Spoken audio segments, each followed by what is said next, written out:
Lincoln, a photobiography by Russell Friedman. Chapter 5. Hi guys and welcome to a new episode on this channel. Today we'll be talking about Chapter 5, The Emancipation of the Lincoln, a photobiography by Russell Friedman. Now I hope you will enjoy this episode as you might have from others, and well, let's just go on with it.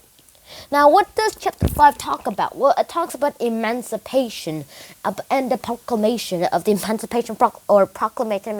Let's just call it the Emancipation Proclamation for now. And this starts from Inauguration Day on March 4th, 1861. That day is when the president swears their solemn and their swears of their attitudes for the presidency. Now Lincoln was pretty well and everything, and he took his oath pretty well too.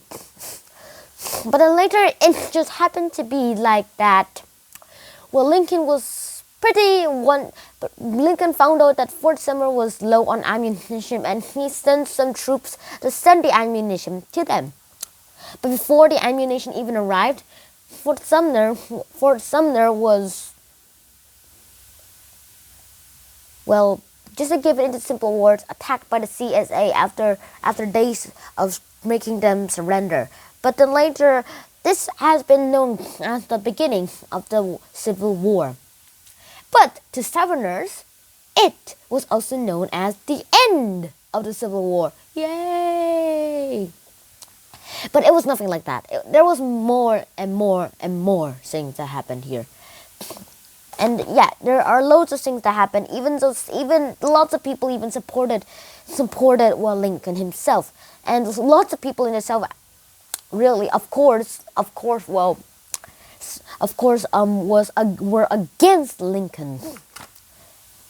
And everybody in the South somehow called him a baboon. And Lincoln, one of Lincoln's secretaries and generals and all those armies found out of an assassination plot of killing Lincoln when Lincoln was going to Washington. So he had to switch trains to go to Washington at night directly. And nobody figured out it. But after Lincoln arrived to Washington, nobody noticed him or even recognized him because he was in heavy disguise. And then they were like, WTF, man, what? WTF, man, what? Yeah, like that. And the South said that this was proof that Lincoln was not good enough for his presidency, that he was a stupid baboon. And also they even mocked his arrival to Washington and drawing Lincoln as a baboon with a beard. Baboon. Or is that even a baboon? I think it's more like a gorilla, but still. That wasn't pretty nice. And also a lot of Southern newspapers were like, down with Lincoln, and yeah, like that. Yeah.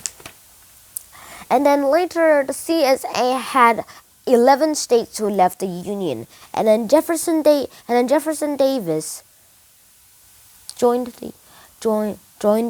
the Confederacy, and he was from the Mississippi, which was part of the CSA, and he had sworn to become the president of the Confederate States of America. But however, he was the first president of the CSA and the last president of the CSA. Now, like the North, the United States, the CSA also had a 4-year term. But however, President Davis was elected again, and then twice, and then again. But then later he had to resignate his presidency because of Lincoln. But since almost everybody knows that Americans, the United States, the USA will win the war, President Davis will only be president for about 4 or 6 years. And Lincoln will become president for about 8 years, but then he is assassinated 2 years later. Yeah, like that. Just like that. Now, if you're talking about everything here and also about puppets, let me show you with a little puppet show. Actually, no. Don't show a puppet show. Lots of the armies were mostly white men at first.